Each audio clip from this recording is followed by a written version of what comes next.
You can see we've done a bit of research into how women were given the news that their baby had Down syndrome. We've done a lot of work into breastfeeding.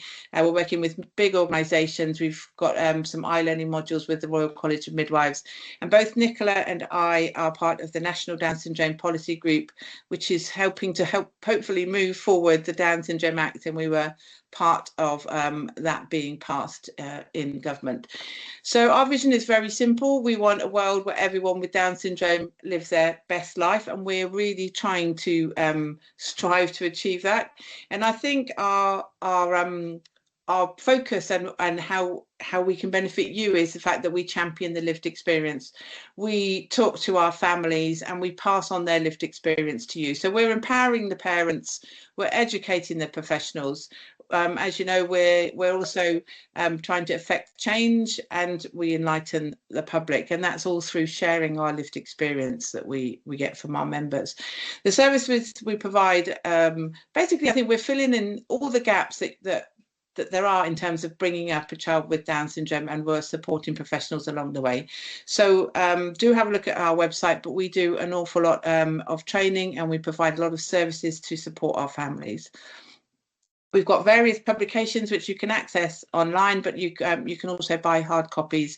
The Nobody Told Me book is really well received from with our new parents and professionals alike. But do take a look at that. That's on our website. But we've got the Little Orange Book of Knowledge is like a postnatal handbook, giving parents the information that they need.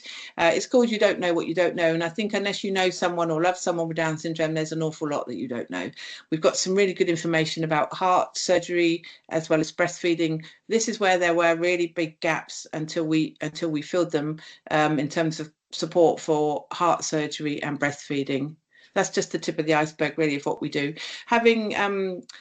We always go back and ask our parents to make sure that we're giving them information that they want and that they find useful. And our latest survey, thankfully, said that the information we're giving them is useful, and they trust the information that we receive.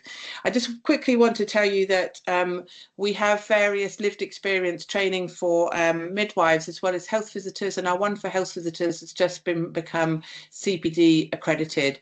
So do email me if that's something that you want for your team, because that's literally just happened as our health visitor experience has become our health visitor lived experience training has just become CPD accredited.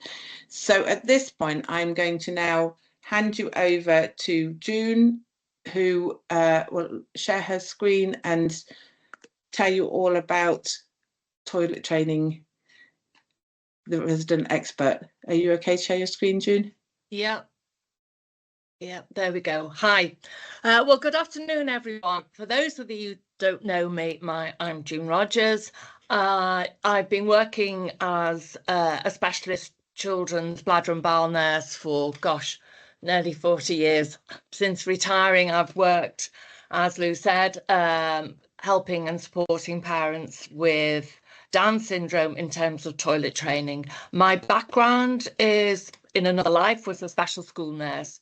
And that really led my interest in children with additional needs, learning and physical difficulties, and obviously Down syndrome and toilet training. And for the last 4 years, we've been working specifically with children with Down syndrome, developing our Pants for School programme. And the Pants for School programme aims to ensure that children with Down syndrome are toilet trained before they start school. And I think that's really important, because people then view children differently if they're toilet trained and think, oh, well, if he can achieve that, what other skills can he achieve? So it's a step-by-step programme, and it starts, let's have a look at the next slide. So what are the issues? So for us, there's lots of misconception that toilet training with additional needs will be easy if left until they are ready. But actually, I was part of an NIHR research looking at toileting children with neuro difficulties, and we scoured the literature. There is no consensus in terms of what this evidence is in terms of readiness. And certainly we know that if children are not given the opportunity to sit on the potty or toilet or learn about going to the toilet, wheeze and poos, then even typically developing children will struggle to become toilet trained. And we know from experience that waiting for children to be ready just doesn't work. And we've all seen the headlines. In last year, this was about a study that was done that found children that were starting school at 1 in 4 children were not school ready, and they were not toilet trained. And this is typically developing children. So if typically developing children struggle to become toilet trained without the right advice and support, how much more are children with additional needs going to struggle? And it came to a head in Wales.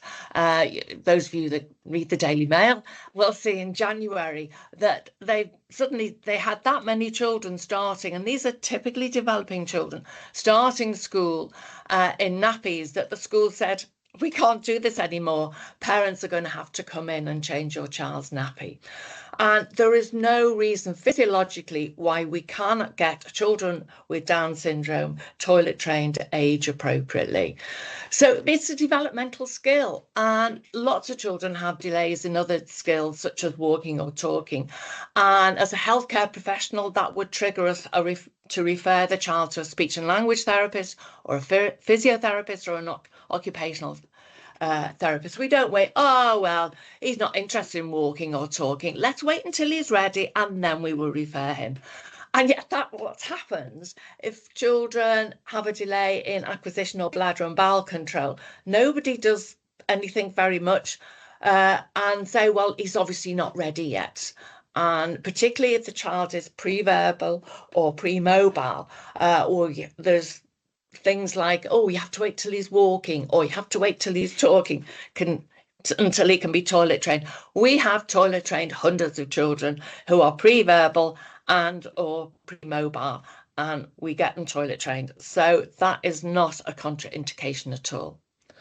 So what we've done over the last 4 years is I've put together all my experience, all the evidence base, and working with occupational therapists and physiotherapists. We've put together this step-by-step toilet skill development program that works alongside the child in their development. And because it's a very easy, gentle introduction, it doesn't freak the parents out. They're able to do it, and it just becomes part of the child's day. And it starts with early potty sitting. And we're not saying, and this is from weaning, and we're not saying we're starting to potty train 6 and 9 months children. We're not.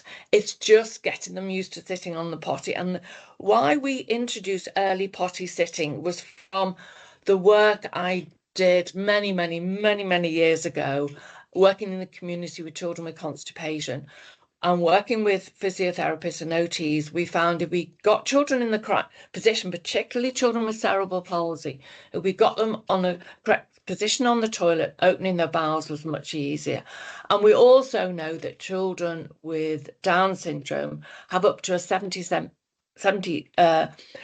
chance of developing constipation. And because we know that a risk of constipation, we don't wait until they become constipated. We proactively, with lots of different things, advise the parents to do. And one of them is the early potty sitting.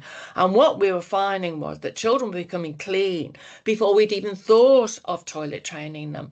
And so that's why we incorporated this early potty sitting into the toilet training program. And it's just like when children get their first little teeth. We don't wait until they've got the full set of baby teeth before we say, right, here's a toothbrush and a toothbrush, start brushing your teeth. As soon as the little teeth come through, we introduce the toothbrush. And it's exactly the same for toilet training. When they can sit, we start sitting them on the potty or the toilet or a potty chair or what have you. Because the formal part of toilet training and going into pants only happens at step 4, when the child is developing some awareness and understanding regarding use of the toilet. And that is why I think our program is so successful, because we don't suddenly whip the nappy off. we make sure that the child is having some success on the toilet before we move to that step. And although we advocate early potty sitting, it's never too late. We run 4-week intensive boot camps for toilet training, and we get a lot of older children. And I must admit, it's not as easy to toilet train an older child for a number of reasons than a 2-year-old, but it's never too late. And we have successfully managed children. I think the last boot camp, there was a girl who's 13 who had been told she would never be able to be toilet trained. And yet we successfully toilet trained, and she was self-initiating. So it's never too late. We mustn't make assumptions about what the abilities of the children can do. And so it's a 4-step program from the potty to pants, and some children take a more scenic route and other children we can fast track through. Every child is an individual, so we work on the individual child. So step 1 is all about getting started and introducing the potty and learning about wheeze and poos. Step 2 is introducing sitting on the potty and the toilet on a more regular routine part of the day, and along the way child is developing more awareness and understanding. Step 3 is about time toileting, and what we're doing now, by step 3 you've got a child who's happily sitting on a potty or toilet whenever they've been sat down, and they may have done the odd wee poo, more by good luck by anything else. We're doing time toileting. We're actually aiming now to sit the child on the potty or the toilet when a wee is imminent, because at that stage they're starting to feel hopefully some bladder signals telling them that they need to wee, and if we sit them on at that time, they then start to recognize these sensations mean sitting and associate them with sitting on the potty or the toilet. And at step 4, that's when we take the nappy off and put them in pants. We know the longer a child, and there's good evidence out there, the longer a child is in a disposable nappy, the longer it is going to actually take for the bladder to mature and the child to become toilet trained. And also there's lots of issues with children quite happily want to use their nappy, thank you very much. So step 1, it's about all getting the equipment. In some areas they have a good occupational therapy service who will actually come and do an assessment and may provide some equipment, but I know it's not in every area. And what we suggest to the parents, that they get into a different routine with nappy changing. Always try and change the child in the bathroom or in the same place, so the child knows they have to go to a different place to get their nappy changed. If the child can stand, we suggest they start changing them standing up. We start introducing more communication in terms of Macedon signs, pictures, and obviously verbalizing as well, talking about and showing what happens oh, you've done a big poo, good girl, we're going to put the poo in the toilet, bye bye. So you're talking about wheeze and poos all the time, and then using the family words, whatever words the family use for wee and poo, so that consistency.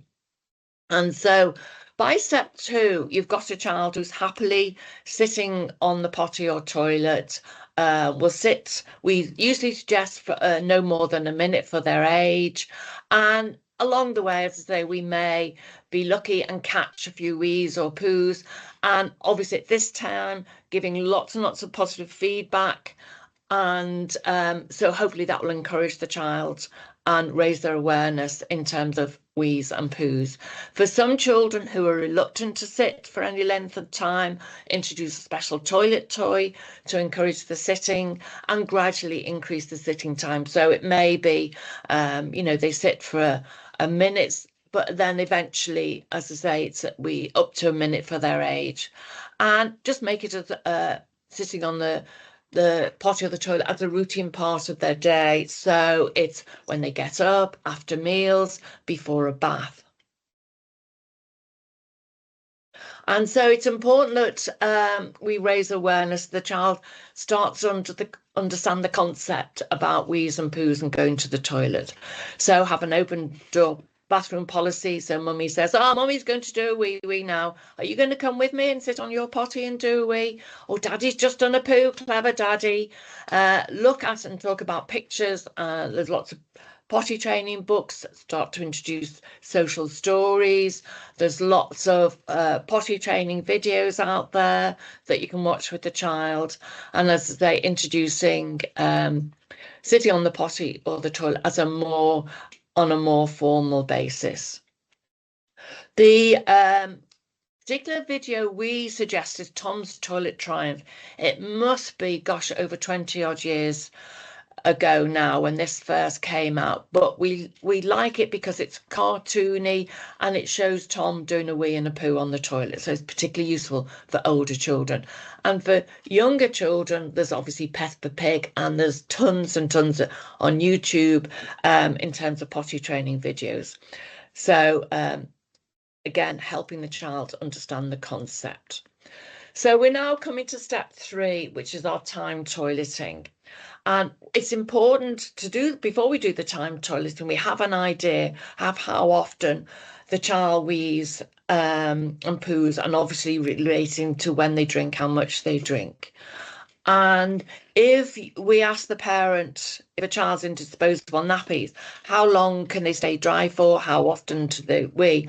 They will probably have no idea. They'll know when the nappy needs changing, but they won't know what's happening in between.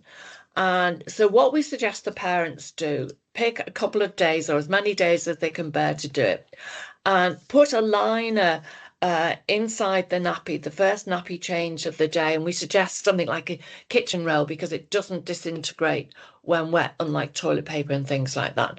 And then what we suggest the parents do is every hour undo a corner of the nappy and just feel the pad and write on a chart or a piece of paper. So it'll be 8 o'clock dry, 9 o'clock wet, 10 o'clock. And obviously if the pad is wet, you take it out and put a dry piece in, and only change the nappy when you would normally change it. And what we suggest the parents do, because we want to try and suss out the bladder's natural filling and emptying cycle, we say to the parents, don't prompt them to sit on the potty or the toilet on the days that you're doing the assessment, because some children will automatically do a little wee when they're sat on the potty. And as I say, we want to try and suss out the natural bladder's natural filling and emptying cycle. And then we have a look and see if there's any pattern, and see how long the child can stay dry for, and the time toileting program is then introduced from that. So for the time toileting, the child is prompted to sit on, so say for example the child shows he can stay dry for an hour and a half, and so we would introduce a prompted program of every 90 minutes. And it's usually related to the longest time the child can stay dry. Sometimes we're finding, and we find this with children with daytime wetting as well, that they're able to stay drier in the morning than they can in the afternoon. So we do adjust the timings as and when necessary. I think the key thing is the timings go from the previous wee and not the clock. So it's not right, for example, a child who seems to wet every hour, then we don't say, right, 8 o'clock, 9 o'clock, 10 o'clock, 11 o'clock, that's when you should sit your child on the toilet. Because what happens sometimes is you go to sit the child on at the designated time and they're sitting on, for a couple of minutes and nothing happens. And so they haven't done a wee then. So, a wee is imminent. So we suggest to parents, okay, try 10 minutes later and just see how things go. And then when they eventually do a wee, the timing goes from that wee. And conversely, if it's time for the child to sit on the toilet and you find they're already wet, they've already done a wee, then you don't wait an hour for the next one. You maybe prompt them every 50, the next in 50 minutes or so. And then what we suggest to parents is continue to keep a record. It's really helpful in terms of tweaking the timings as necessary. And then once they're having at least 50% success, we would then get organised to move to step 4, which is the removal of the nappy.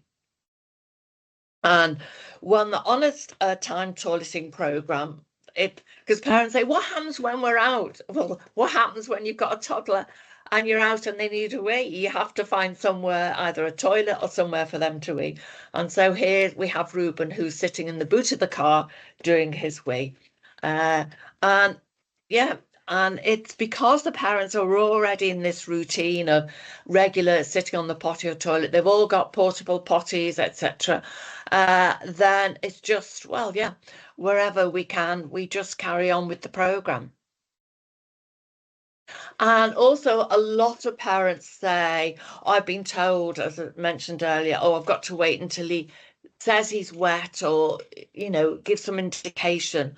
A lot of our children are pre-verbal, and the thing is, they may not be able to verbalize what they want, but they have really good understanding and they can let you know.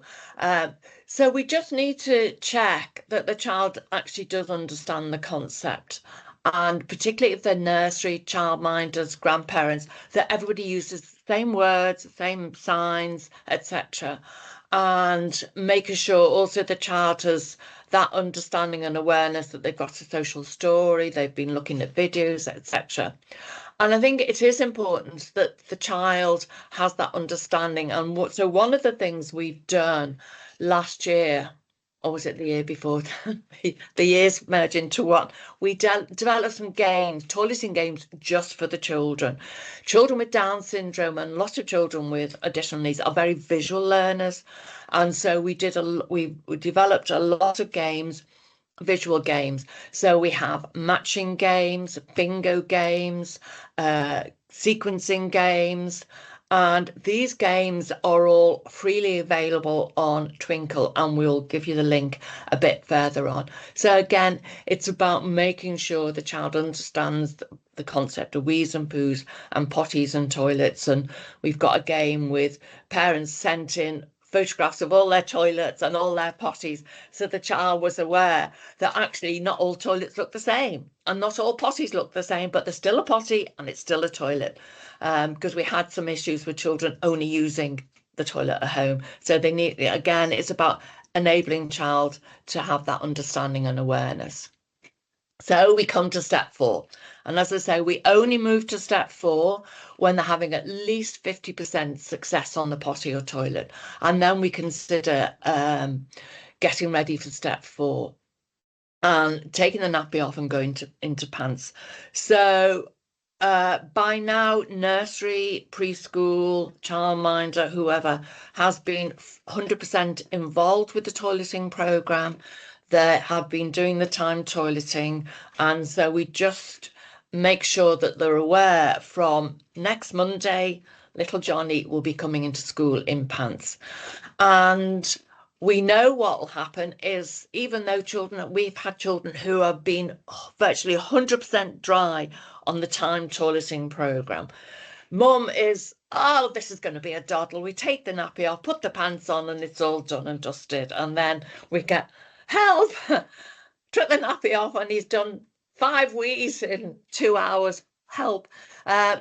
These accidents are very common and part of the learning process. It is not an indication that the child has to go back in nappies. I'm going to talk about these accidents in the next slide. So yeah, we make sure everyone is aware that accidents can happen. And for boys, a lot of the parents say, should we teach boys to wee sitting or standing at the beginning? We teach them to sit because often they're doing a poo at the same time.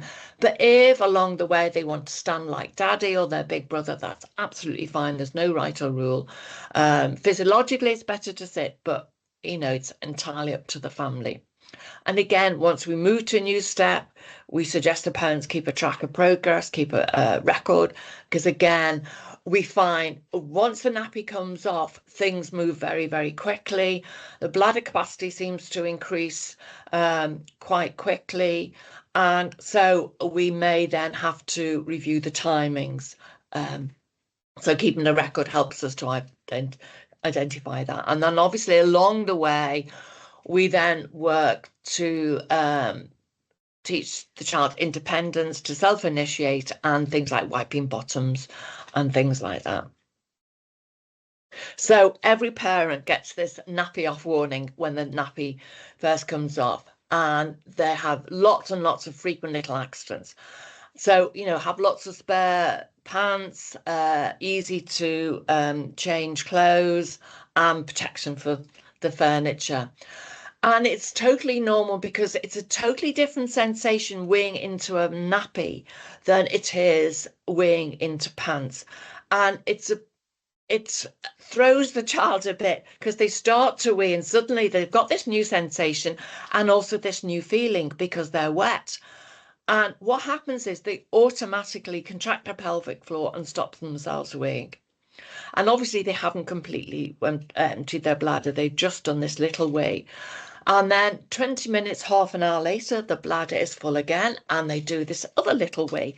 And so these start-stop wees are very, very common. And actually, for us, it's a positive sign because it shows they have got awareness and they're also developing bladder control. They're learning they're able to control their bladder, which is really, really good. More worrying for us is when the nappy comes off and they put in pants and they flood, they do a complete wee and sit in it with no apparent awareness.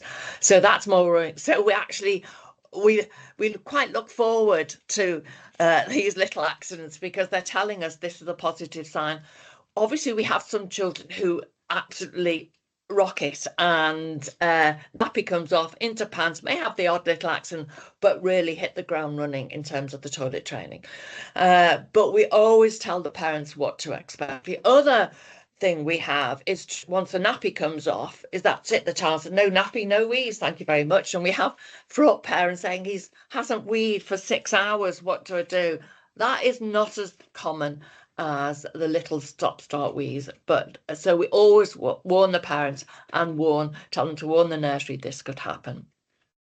Usually starts to improve by the second week.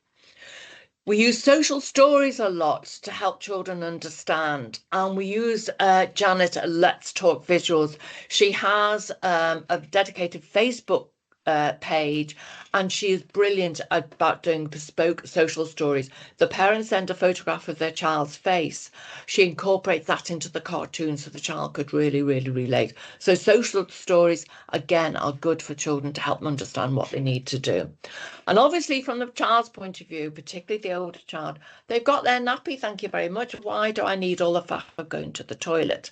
So obviously we have to provide that motivation, lots of positive reinforcement, lots of encouragement, introducing rewards. And the key thing about rewards is they must be meaningful for the child and not available at any other time. So obviously lots of parents use chocolate buttons. If they use chocolate buttons, then chocolate must not be available at any other time of the day. And obviously encourage the other family members to praise whenever the child uses the toilet. And here's one of our good success stories, little Tommy, who'd been sitting on the toilet and potty quite early on, and he was fully toilet trained before he was 2.5, which age appropriate. This is our website for those of you that are not aware of it. We have lots and lots of information and videos on the website, and also lots of other information and resources as well. And if you just click into the resources, click on the toilet training, there's a whole page, and these are all the sort of information resources we have. If you're involved with caring for a child with Down syndrome and toilet training, then do think about joining our closed Facebook group. And it's very interactive. You post questions, and we always do our best to signpost you or give you relevant information. This is Twinkle. If you're not involved in education, you may not be aware of Twinkle. It's a website for preschool children, lots of education things on. They've worked with us, and all our toileting resources and the games are freely available on the Twinkle website to download. Majority of nurseries and preschools are signed up to Twinkle, and so parents can ask the nursery if they very kindly print off, because lots of parents don't have printers. And I've done a snapshot of the sort of resources that are on. Obviously there's education stuff and there's health stuff as well, but this is our toileting games. And it's just about raising expectations. As I say, parents post a lot, and this was posted last April 2023 of a mum who wanted to share a moment with you. She said Felicity started school last September, and when visiting local schools, a head teacher asked, when do you think she'd be, do you think she'll be toilet trained for starting school? And she couldn't hide her surprise when she replied, she already is. So Felicity was toilet trained just before she was 3. And mum said, thanks for pants for school. So that's a very quick whistle-stop tour of our programme. And I think we've got some time now for any questions. Excellent. Thanks, June. That was amazing. If you want to, stop sharing the screen. Pants for School, I think people within our organisation, the parents have said it's a game changer. I'm a parent myself. My son is now 15. We didn't have Pants for School, and I went through toilet training hell. And a lot of our children are now being toilet trained alongside their neurotypical peers. That's right, isn't it, June? So Pants for School has made a real big difference to families, that follow this programme. So does anybody have any questions? Do you want to just unmute yourself if you've got a question, or you can put it in the chat?